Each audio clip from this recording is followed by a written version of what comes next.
US से ही लेते हैं ना, यूएस का बॉन्ड मार्केट एक डिफरेंट कहानी कह रहा है, वो यूएस इक्विटी के साथ सिंक नहीं है।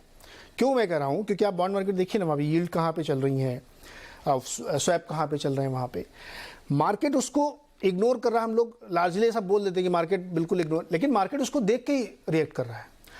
वहाँ का मार्केट कम से कम 6 बार S&P ने 4150 को टच किया, नीचे टच किया, नीचे, बहुत नीचे भी नहीं आता, 100-150 पॉइंट नीचे था, फिर 4100 पे जाता है।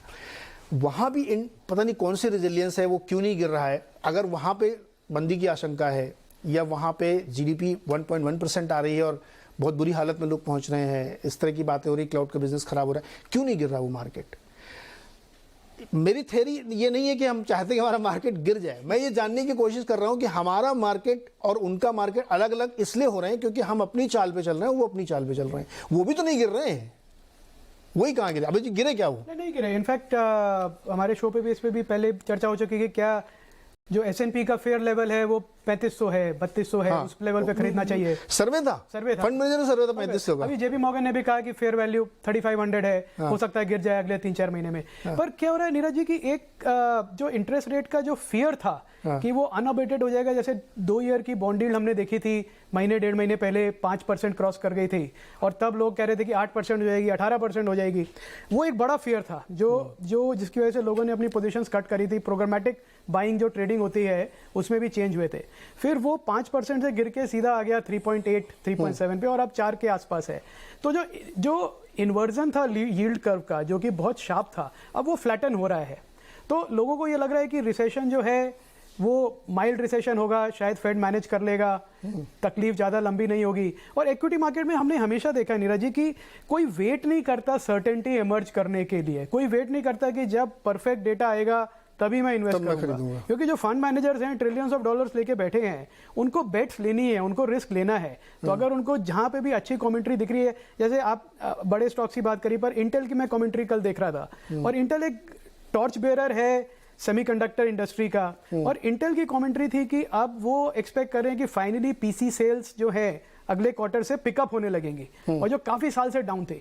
और अगर ऐसा होगा तो पूरा सेमीकंडक्टर स्पेस है उसको एक बेनिफिट मिलेगा और ग्लोबल IT हायरिंग जो है वो भी इंप्रूव होगी। तो आई थिंक इन कंपनीज की जो ग्लोबल लीडर्स हैं, आप उसकी कमेंट्री भी देखिए तो वो खराब नहीं है। वो ये नहीं कह रहे कि अब फ्यूचर इज अनसर्टेन, हमें नहीं मालूम बिजनेस तो बंद हो जाएगा। अभी जी बहुत इंटरेस्टिंग बात, ब्लैक रॉक जो दुनिया का सबसे बड़ा फंड मैनेजर है, हाँ। उसका जो हेड ऑफ फिक्स इनकम वाला वो कुछ और कहता है, वो कहता है 6% में जाके टर्मिनल होगा। जो इक्विटी वाला कह रहा है नहीं, अब यहाँ से बॉटम हो गया मार्केट का। मतलब इतनी ज्यादा कंफ्यूजन दुनिया के लोगों के बीच में है कि कौन क्या बोले कुछ नहीं। आई बॉन्ड आप लोगों जानते होंगे ना, आई बॉन्ड 10-11% तक गए थे, वो गिर के 6 पे आ गए। तो बॉन्ड मार्केट कुछ तो बता रहा है आपको, उसको सेंस करना चाहिए। तो यूएस पे हम लोगों ने ले लिया। चलिए एक ये कंसेंसस है कि भाई अभी सब कुछ खत्म नहीं हो गया, मतलब थोड़ा सा डर रहना चाहिए, ये इस पे एग्रीमेंट है ना, कि या अभी आप कुछ और जोड़ेंगे इसमें?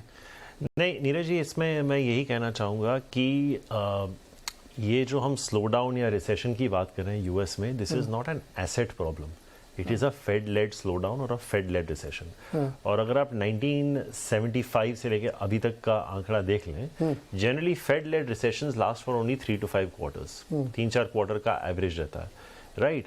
ये जो SVB या रिपब्लिक बैंक की भी थी, ये मार्क टू मार्केट लॉसेस थे, ये underlying, these were not mortgage, these were not CDOs और मॉर्गेज बैक्ड सिक्योरिटीज और एनीथिंग लाइक दैट जो 2008 में हमने देखे, इसलिए ये आराम से मैनेज हो गए। इशू इस वक्त यूएस कॉर्पोरेट्स का नहीं है। अगर ये recession, I think we are missing the point, ये रिसेशन इसलिए इंपॉर्टेंट होगा ये slow down because it is targeted at inflation. मैं वापस उधर जा रहा हूं कि 50% यूएस का जो इन्फ्लेशन है वो हाउसिंग है।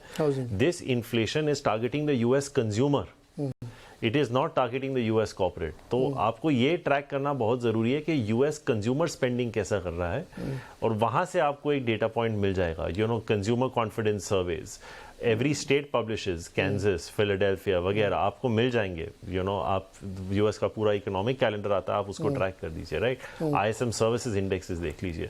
तो this is not a manufacturing और an asset side recession, this is a consumer side recession. तो मुझे लगता है कि अगर ये आ भी गया तो थोड़ा शॉर्ट लिव्ड होगा मेरे हिसाब से। इट डज नॉट मीन कि the concerns are over, we will have an impact, but I don't think it is going to be as severe जो हम लोग दिवाली के टाइम उस वक्त बात कर रहे थे। Yes right. दूसरी बात Neeraj ji, I think it is a little tricky to confuse fixed income with equities. Right, जैसे हमें इकोनॉमिक्स में सिखाया गया था कि अगर आप मार्केट का फेयर वैल्यू निकालना चाहते हैं, आपका जो भी लॉन्ग टर्म बॉन्ड यील्ड है आप उसको इन्वेस्ट कर दीजिए, आपको मार्केट का पी मिल जाएगा। हमारा 7.2 के आसपास चल रहा है, तो टेक्निकली हमारा मार्केट का फेयर वैल्यू पी 15 होना चाहिए। अब आपके एक गेस्ट कह रहे थे मैं मार्केट का पी तो देखता नहीं क्योंकि मैं स्टॉक्स खरीदता हूं, तो मुझे मार्केट का लेवल से मेरे को एक्चुअली कोई मतलब ही नहीं है क्योंकि मैं इंडेक्स खरीदता ही नहीं हूं। राइट, मैं फ्यूचर्स करता ही नहीं हूं। तो मैं कह रहा हूं कि अगर आप उस हिसाब से देखें तो the Nifty can technically still fall 30-35%। अगर आप फेयर वैल्यू जो हमें स्कूल में कॉलेज में सिखाया जाता था कि you know this is one, this is one metric to look at market P, तो आपका इंडियन मार्केट भयंकर ओवर वैल्यूड है आज की डेट में। तो I think you know trying to marry fixed income and equity at all times does not necessarily work. आप खुद ही देख लीजिए short term, you know the short end of the yield curve versus the long end of the yield curve. Fixed income managers का इतना you know they have to rework the way they are investing money. आप देख लीजिए किस तरह से जो mutual fund के डेटा आते हैं, किसी यू नो कहीं लिक्विड फंड में इनफ्लो आउटफ्लो हो रहा है, कहीं पे you know it is not easy. तो मेरा ये कहने का मतलब है कि let's not discount everything too soon. There is ये एक शेक्सपियर का प्ले है, सब अपना किरदार निभा रहे हैं। इतना मैं कहूंगा कि मार्केट यहाँ से मुझे नहीं लगता कि कोलैप्स होगा। राइट, ब्रॉडली मुझे लगता है कि ये साल का रेंज 16.5 से 18.5 हजार हो सकता है, इसके बीच में रहेगा। राइट, इसमें आपको पैसे बनाने के मौके भरपूर मिलेंगे, भरपूर मिलेंगे।